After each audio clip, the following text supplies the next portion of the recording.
नमस्कार। यदि आपको सब्जी की खेती से पैसा कमाना है तो आपको 4 बातों को ध्यान रखना होगा। पहला ये कि आप कौन सी फसल लगाने वाले हैं, दूसरा ये किस समय पर लगाने वाले हैं, तीसरा ये कि उसका उत्पादन कितना मिलने वाला है आपको, और चौथा ये कि आपको बाजार प्रभाव उसके कैसे मिलने वाले हैं। ये 4 बातें यदि आपने मैनेज कर ली, और 5वीं एक बात और है कि आपको उसकी देखरेख करते आनी चाहिए, उसका प्रबंधन करते आना चाहिए।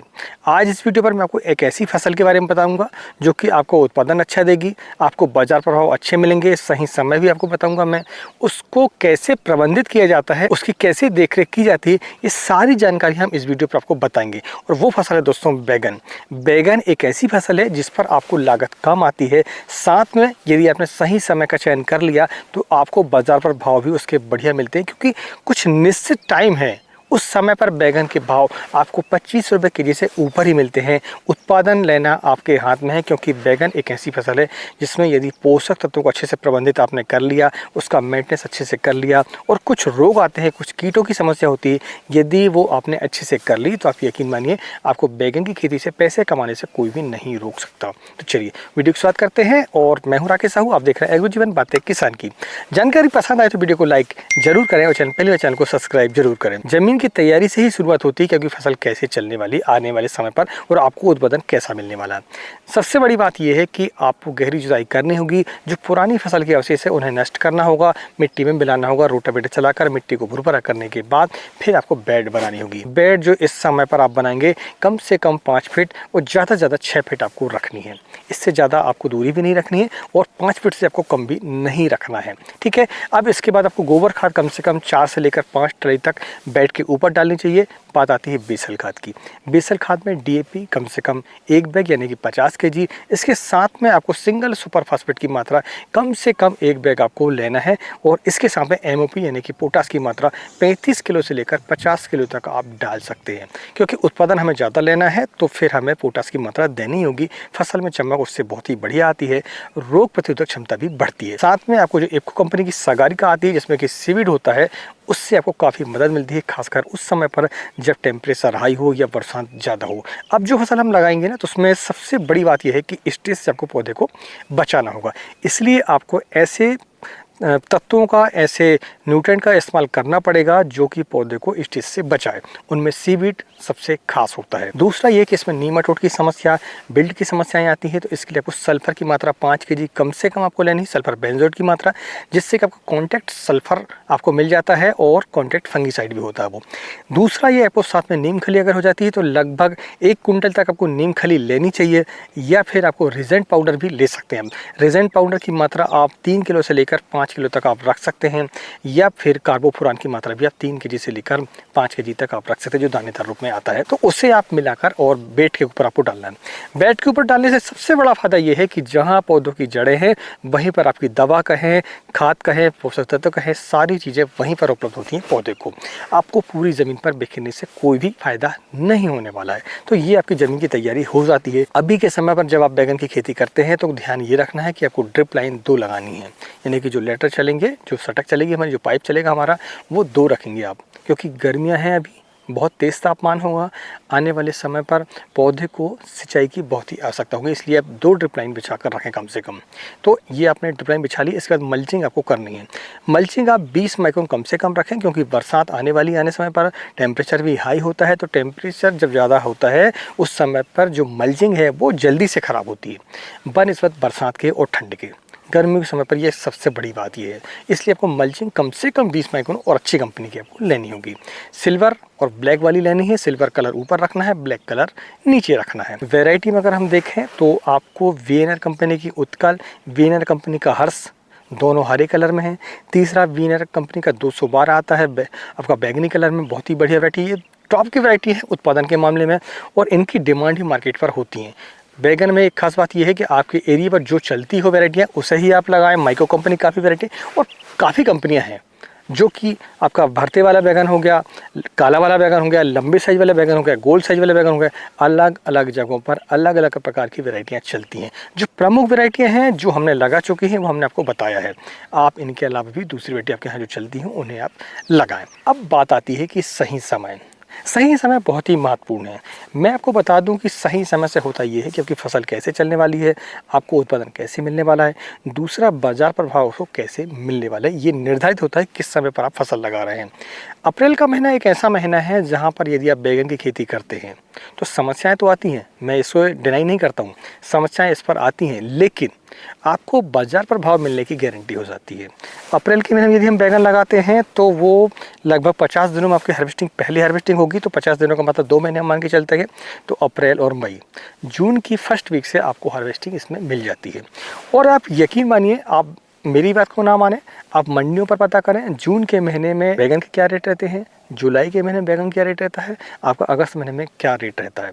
मैं आपको बता दूं कि जून के महीने से ही बैगन के जो भाव है वो आपके बढ़ने चालू हो जाते हैं। अक्टूबर के महीने तक तो इसके भाव बहुत ही बढ़िया मिलते हैं। हालांकि इस समय पर बैगन जो लगाया जाता है उस पर समस्याएं आती हैं। अब उनसे हम कैसे निपट सकते हैं, हम अभी आगे समझेंगे इसको। तो ये हमने सही समय का डिसाइड कर लिया कि यार हम अप्रैल के महीने में बैगन लगाने वाले। अप्रैल पूरा आप लगा सकते हैं, जरूरी नहीं कि आप फर्स्ट वीक पर ही लगाएं, अप्रैल पूरा अप्रैल लगाएंगे तो आपको भाव बढ़िया मिलेंगे। अब बात आती है कि यार उत्पादन आपको कैसा मिलेगा। देखिए, अप्रैल के महीने में यदि आपने पौधे को स्ट्रेस से बचा लिया, थोड़ी सी ग्रोथ इसकी स्लो रहेगी। कब? अप्रैल और मई में। इसके बाद जैसे ही फर्स्ट आपकी बारिश हो जाती है उस समय पर आपका पौधा जो है वो बहुत ही बड़े अच्छे तरीके से चलने लगता है, उस पर आपको ग्रोथ अच्छी आती है। आपको स्टेकिंग की व्यवस्था करनी होगी, इस बात का आपको ध्यान रखना होगा। अब बात आती है कि यार हम कीटों से कैसे फसल को बचाएं। सबसे बड़ी खास बात यही है कि फ्रूट बरर और सूट बरर से हम कैसे अपने पौधे को बचाएं। तो मैं आपको बता दूं, आप कितने ही रासायनिक प्रोडक्टों का इस्तेमाल कर लें, आपने यदि जैविक प्रोडक्टों का इस्तेमाल नहीं किया बैगन पर तो आपको मुनाफा नहीं होने वाला है। आपका जो कीट है वो आपको परेशान करते ही रहेगा। जो फ्रूट बरर के जो कीट है वो परेशान करते रहेंगे। आप यहाँ स्प्रे करेंगे, 4 दिन आपको ठीक लगेगा, फिर 5वें दिन आपको फिर वो कीटक जो है फिर नुकसान कर देगा आपकी फसल को। तो 2-3 तरीके हैं। 2-3 तरीकों में सबसे पहला तरीका है आपका सोलर ट्रैप का। सोलर ट्रैप, जैसा कि पिछले वीडियो में आपको बताया था मैंने, हमने टमाटर पे लगाया हुआ है। सोलर ट्रैप आपको लगाना होगा और वो ऑटोमेटिक चालू हो जाता है रात पे और ऑटोमेटिक बंद हो जाता है दिन में और चार्ज होने लगता है। कीमत की हम बात करें तो लगभग 1000 रुपये से लेकर 1500 तक कीमत है उसकी। वीडियो में उसकी लिंक है, आप चाहें तो वहाँ पर जाकर उससे खरीद सकते हैं।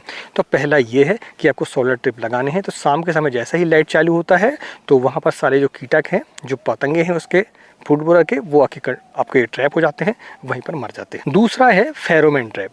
फेरोमोन ट्रैप भी वैसे ही होता है कुछ, उस पर एक आपकी प्लास्टिक लगी हुई थी नीचे और ऊपर ल्यू लगी होती है। हालांकि सोलर ट्रैप में भी ल्यू लगाना होता है, हमें नहीं लगेंगे तो भी चल जाता है, लेकिन फेरोमोन ट्रैप आपको ल्यू लगानी होती है। फेरोमोन ट्रैप की जो ल्यू होती है वो लगभग 15 दिनों तक आपकी काम करती है। जैसे ही आप ल्यू लगाते हैं तो उसमें एक मादा मक्खी की गंध होती है, तो जो हमारे नर होते हैं वो जो है ट्रैप की तरफ आकर्षित होते हैं और वहीं पर मर जाते हैं। आप स्टिकी टैप, पीले वाले जो स्टिकी टैप होते हैं, नीले वाले स्टिकी टैप होते हैं जिस पर ग्लू यानी कि चिपका हुआ पदार्थ रहता है, जैसे ही आते हैं वहाँ पर चिपक जाते हैं और मर जाते हैं। ये 3 तरीके हैं। इसके अलावा कुछ जैविक प्रोडक्ट हैं। जैविक प्रोडक्ट में अगर हम देखें तो डाइपिल एक आती दवा सुमुटोमो कंपनी की, उसका इस्तेमाल आप कर सकते हैं। बायो 303 करके एक दवा आती है, उसका भी इस्तेमाल आप कर सकते हैं समय। नीम ऑयल का भी आप समय समय पर इस्तेमाल कर सकते हैं। तो आप देखेंगे जैविक तरीक़ों से आप जो है फ्रूट बरर और सूट बरर को कंट्रोल कर पाते हैं। दूसरी बात यह है कि जैसे ही आपका पौधा छोटा रहता है उस समय पर आप स्टाम बोरर यानी कि जो आपका तना छेदक है उसे आप देखते हैं तो जो उसकी जो कोमला होती है जहाँ पर आपको दिखाई देता मोजा हो, उसको नीचे काट कर कैंची से और आप दूर ले जाकर बाहर उसे फेंक दें। जो फल आपके निकलेंगे कीड़े वाले, उस फलों को भी जो तोड़कर आपको दूर ले जाकर या तो मिट्टी में नीचे गड़ा देना है या बहुत दूर आपको ले जाना है और उसमें कीटनाशक आपको स्प्रे करना होगा, क्योंकि वही जो इल्लियाँ हैं वही पतंगों का रूप लेती हैं और फिर आपकी फसल पर फिर से अटैक करने वो आ जाती हैं। इसलिए आपको ऐसा नहीं है कि आपने जो भी फल निकले हैं उन्हें आपने अपने खेत में ही पड़े रहने दिया, तो ये आपको बिल्कुल नहीं करना है। चलिए अब हम जानते हैं कि तना छेदक और फल छेदक को कैसे हम जो है रासायनिक रूप से कंट्रोल कर सकते हैं। पहला स्प्रे आपको लाइट लेना है, यानी कि हल्के स्प्रे से आपको शुरुआत करना है और बड़े टेक्निकल, ऊंचे जो टेक्निकल है वहाँ तक आपको जाना है। सबसे पहला स्प्रे अगर आप लेंगे तो वो लेंगे एसिटामिप्रोपिड का। एसिटामिप्रोपिड की मात्रा 100 ग्राम प्रति एकड़ के हिसाब से, और उसके साथ में इमामेक्टिन बेंजोएट की मात्रा 150 ग्राम प्रति एकड़ के हिसाब से लेंगे आप। 200 लीटर पानी आपको डालना है और स्प्रे आपको कर देना। ये पहला आपका स्प्रे हो जाता है। दूसरे में अगर हम देखें तो दूसरे स्प्रे में आप सोमोप्रिंट है, सोमोप्रिंट की मात्रा 400 ml, इसके साथ में डाइपिल की मात्रा 300 ml, ये भी दोनों सुमोटोमो कंपनी के आते हैं। इनका भी आपको 200 लीटर पानी पर इस्तेमाल करना है 1 एकड़ पीरियड के लिए। इसके बाद तीसरे स्प्रे की हम बात करें तो तीसरे स्प्रे में अगर हम देखें तो आपको कार्टाप हाइड्रोक्लोराइड है, जिसमें केल्डान के नाम से आपका आता है, 200 ग्राम मात्रा उसकी लेनी है और साथ में फिर आपको लेना है उसमें डेलीगेट। इसके बाद चौथा स्प्रे की बात करें तो चौथा स्प्रे आप जो है एफएमसी कंपनी के मार्शल ले सकते हैं। उसमें 300 ml से लेकर 400 ml तक 200 लीटर पानी आप लेंगे और उसके साथ में फिर आपको लेना पड़ेगा कोराजिन। कोराजिन की मात्रा जो है आप 90 ml तक ले सकते हैं 200 लीटर पानी के लिए।